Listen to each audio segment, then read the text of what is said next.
Hello student, आप सभी का स्वागत है। हम लोग कर रहे हैं class 8 math chapter 3 exercise 3.3 and this is understanding quadrilaterals.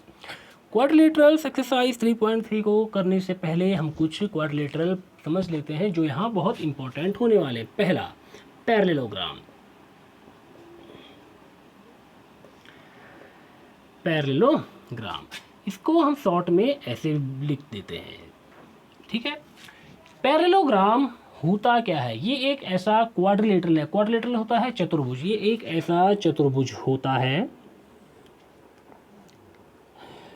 जिसकी अपोजिट साइड मतलब ठीक आमने सामने वाली साइडें बराबर होती हैं।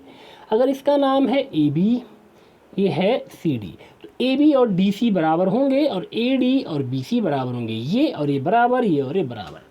पैरेललोग्राम ऐसा क्वाड्रिलेटरल होता है जिसकी अपोजिट पेयर साइड के इक्वल होते हैं। पहला पॉइंट, इसका जो अपोजिट एंगल होते हैं वो भी क्या होते हैं?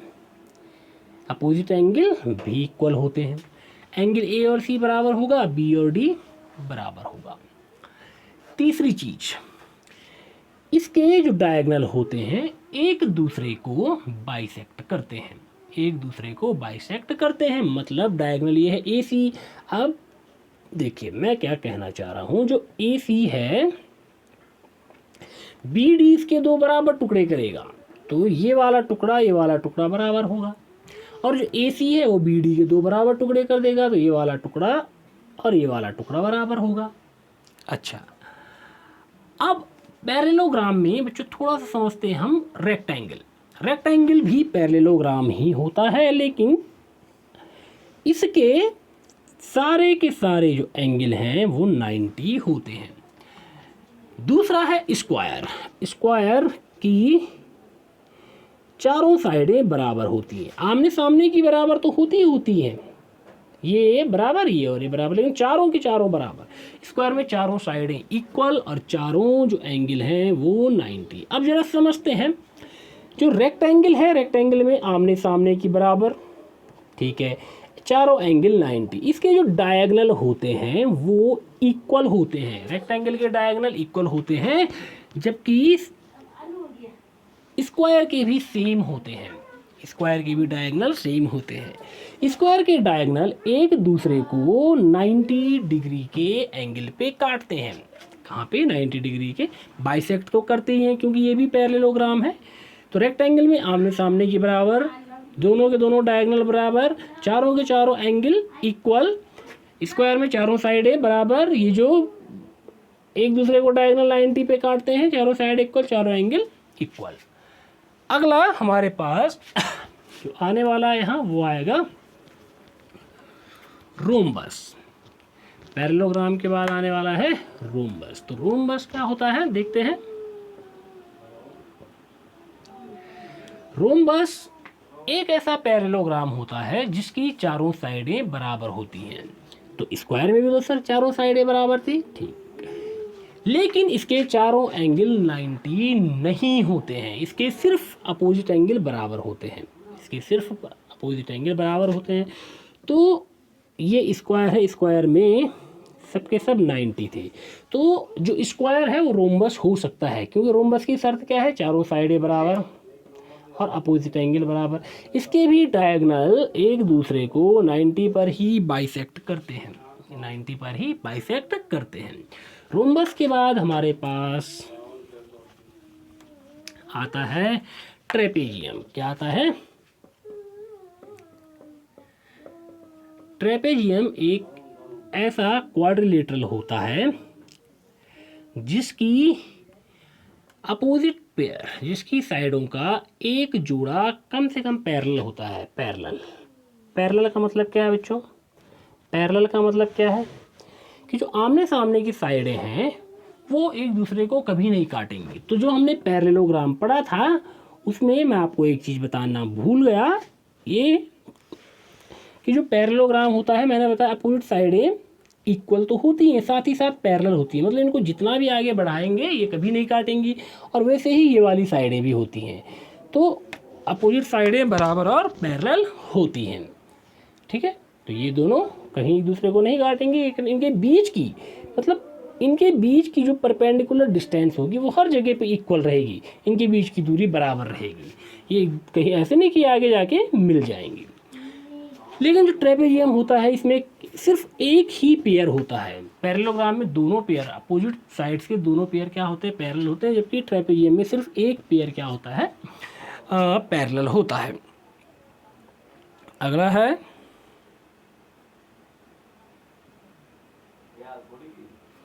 अगला हम करने वाले हैं इसमें काइट। एक और हमारे पास आएगा काइट। काइट एक ऐसा क्वाड्रिलेटरल होता है, काइट एक ऐसा क्वाड्रिलेटरल होता है जिसके ध्यान से देखो, जिसके सिर्फ एक पेयर एंगल का एक पेयर क्या होता है, इक्वल होता है, और कंसेक्यूटिव साइडें बराबर होती हैं। कंसेक्यूटिव साइडें क्या होती हैं, बराबर होती हैं, जबकि एंगल का सिर्फ एक ही पेयर क्या होता है, इक्वल होता है। इसको हम बोलेंगे काइट।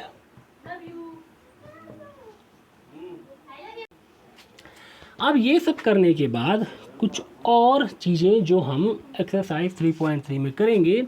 अगर हमारे पास दो लाइन है और ये पैरेलल है तो बहुत सारे हमारे पास एंगल बनेंगे, और इनको क्या है बच्चों, एक अगर तीसरी लाइन काट रही है इसको हम बोलते हैं ट्रांसवर्सल। अगर हमारे पास दो लाइनें हैं और इसको एक ट्रांसवर्सल काट रहा है तो बहुत सारे एंगल बनते हैं, इनको समझते हैं।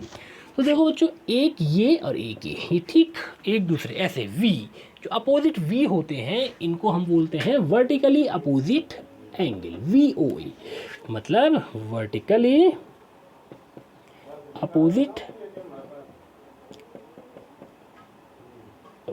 Opposite angle. तो देखिए अगर मैं इसको नाम दूं 1 2 ये 3 4, तो ये वर्टिकली अपोजिट एंगल आपस में इक्वल होते हैं। तो 1 2 के बराबर है, 3 4 के बराबर है। यहाँ पे इसको मैंने 5 नाम दे दिया, 6 7 8, तो 5 और 6 बराबर है, 7 8 बराबर है।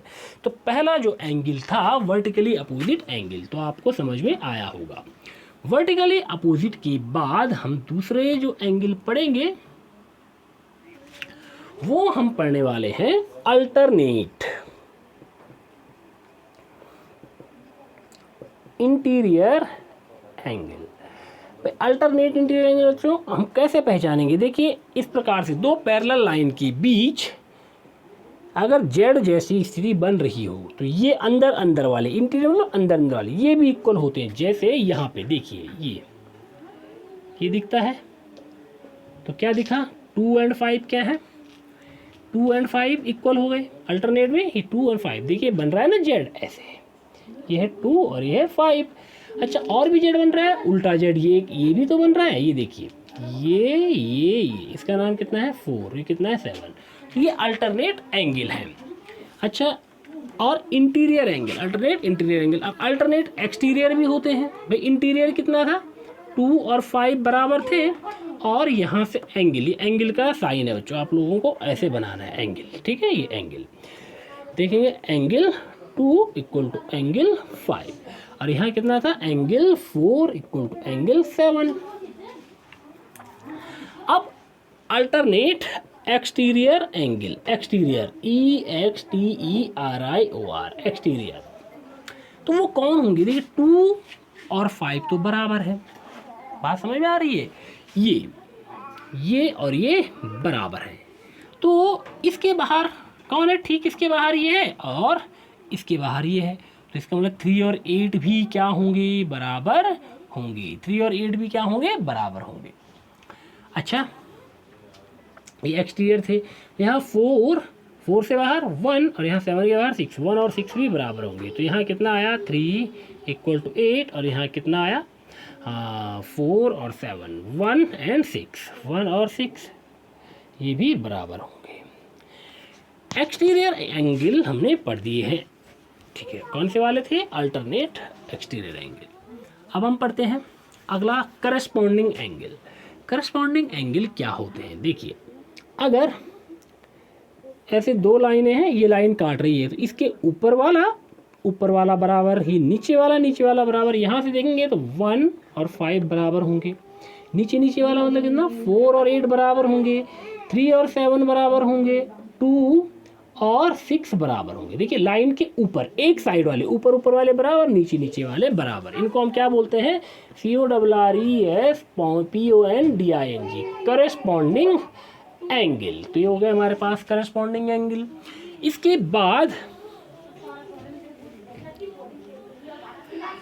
बाद अब देखिए angle 2 plus angle 7 adjacent angle, इनका सम होता है 180। जैसे एंगल 4 प्लस एंगल 5, इनका सम भी कितना होता है? 180। आज के लिए फिलहाल इतना। अब हम इसमें पहला जो क्वेश्चन है एक्सरसाइज 3.3 का वो करते हैं।